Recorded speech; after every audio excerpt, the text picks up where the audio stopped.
Hi, welcome once again to M5's English language learning program, Let's Speak English. I'm Gav Duncan and I'm here on your TV to help you learn English. Now, are you sitting comfortably? Yes? Good. And are you ready for today's lesson? Yes? Good. Okay, well, let's learn English together. Welcome back. How the blue demons from the planet Kyrgyz are you all? Well, I hope that you're all well, and I hope that you're all ready. Yes, that's right. It's which day of the week? Correct-a-doodle-doo. It's Friday. So, it's almost time for the weekend to start. Are you excited? Are you looking forward to it? Yes? Like Buck Rogers? I hope so.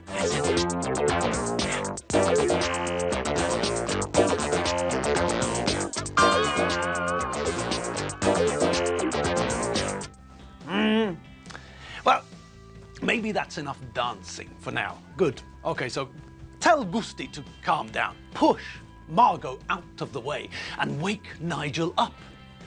That's right. We've got another 15 minutes of English to wade through before you can start your weekend. And the sooner we get started, the sooner we get finished. All right then. What are we waiting for? Nothing. I'm here. You're all there. Gusti, Margot and Nigel are there, and there. Chobber's over there. Victor's over there, behind the camera. Jorfi's sitting over there. Juji, the brush, is there. And Adam is here, next to the camera. So, we're all here. You're all there. Let's go. Okay.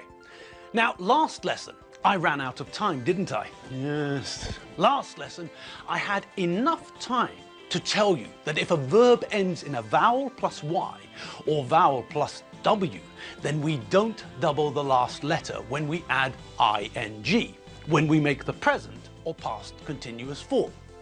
Okay, fine, we know that. And so we remember that it's snowing, not it's snowing. And it was snowing, not snowing. And we know that I'm enjoying myself, not enjoying myself. And yesterday, I was enjoying myself, not enjoying myself.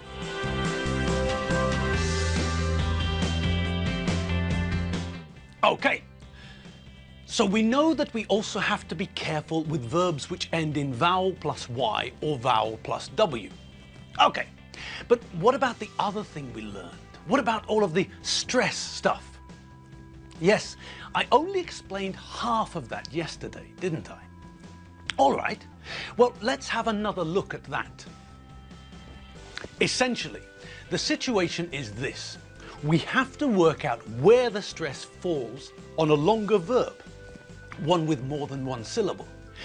If the stress falls at the end of the verb, like the verb to begin, now with this verb, because the stress is on the last syllable, then we double the last letter when we add the ing. So, when we're making a sentence in the present continuous or past continuous using the verb to begin, we know that we have to double the last letter of the verb before we add the ing ending. He's beginning school next week. She was beginning her new job when I saw her.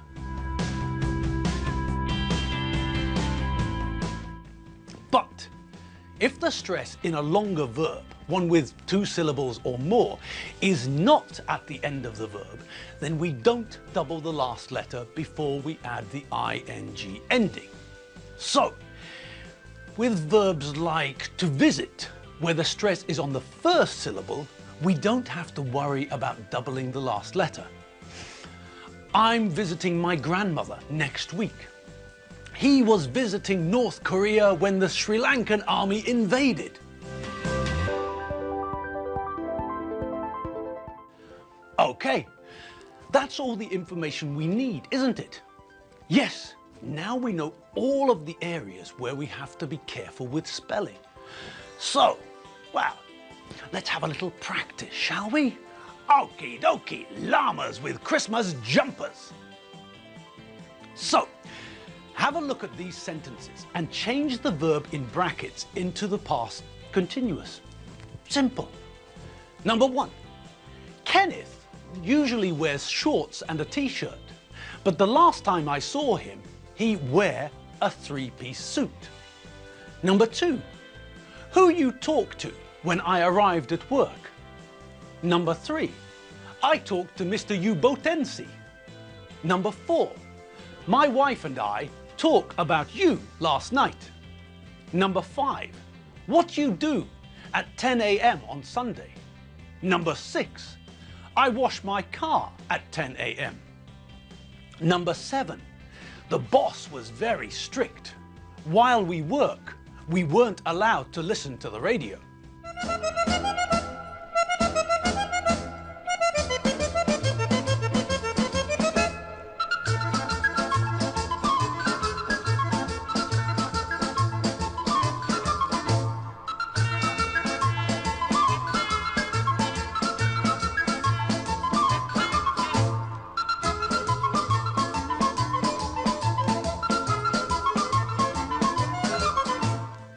Right then, how were those? They were easy, weren't they? Well, let's check them together and see how you all got on, shall we? Okay, first things first. Let's start at the beginning with number 1. We're talking about Kenneth. Now, Kenneth normally dresses in a very informal manner. He likes to wear shorts and a t-shirt, but the last time I saw him, he was dressed very formally in a 3-piece suit. Do you know what a 3-piece suit is? A suit is traditionally what men wear when they dress formally. A suit is normally a jacket and a pair of trousers made from the same fabric. The jacket and trousers are designed to be worn together. When a man wears a jacket and trousers, he's wearing a 2-piece suit, like in this photo. These men are wearing 2-piece suits. If the man is going to a formal event, maybe he's going to meet the Queen, then possibly he'll wear a waistcoat as well. Now, this is a 3-piece suit. The suit has got 3 pieces: the trousers, the waistcoat, and the jacket. This is a 3-piece suit. And see how formal these men look in their 3-piece suits. Okay. Now, one thing we have to be careful with suit is the pronunciation.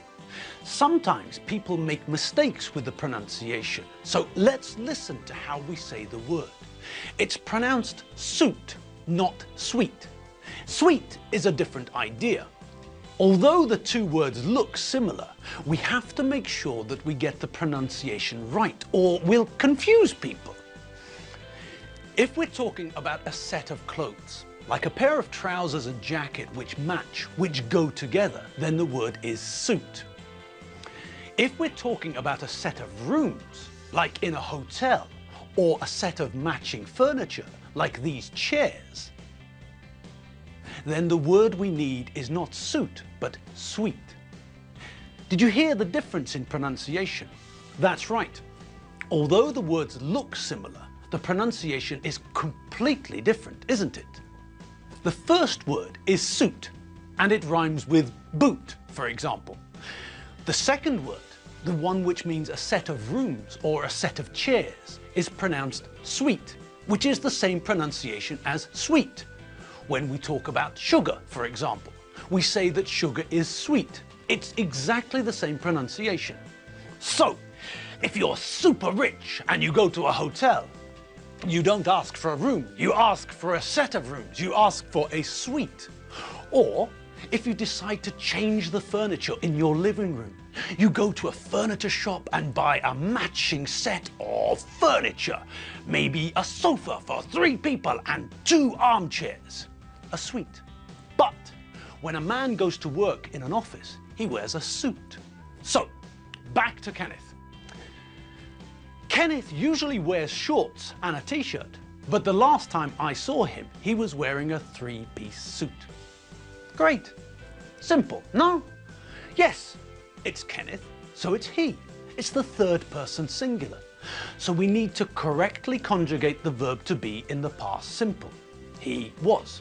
And then all we have to do is add ing to the verb to wear, wearing. We don't have to change anything to do with spelling. We just add ing. Simple. Okay, next. A question.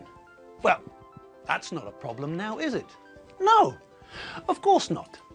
What would the positive statement be? That's right. If we were making a positive sentence here, then it'd be you were talking. So, we know that with questions we have to change the word order. So we change the positions of were and the subject you. Now, we already have the question word, so all we have to do now is put everything together. Who were you talking to when I arrived at work? Great. And on we go. Next. Aha! It's the answer to the question. And it's very easy, isn't it? Yes, it's the first person singular, which means we need was. And then, with the verb to talk, we just add ing. Simple. I was talking to Mr. Ubotensi. Fantastic. Next, please. Okay. What's the subject? Well, it's a plural subject, isn't it? Okay, and what does that mean? Well, that means that we know what the correct form of the verb to be is, don't we? Yes, in the past simple, all the plural forms of the verb to be are the same. We were, you were, they were. Easy. So my wife and I, it's we. We were. My wife and I were. And the verb is talk. So, add the ing and that's it. My wife and I were talking about you last night. Great! Next! All right, another simple one. We're asking about a certain time on Sunday, and it's a question. So, what do we have to do? That's right. What's the positive sentence? You were doing. Correct. Okay, it's a question. So what do we have to do?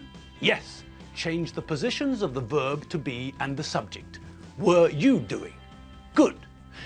We already have the question word at the start, so all we have to do is put everything together. What were you doing at 10 a.m. on Sunday? Fab! Next! Okay, it's the answer to the question. Simple. The subject is I, the first person singular. So that means I was.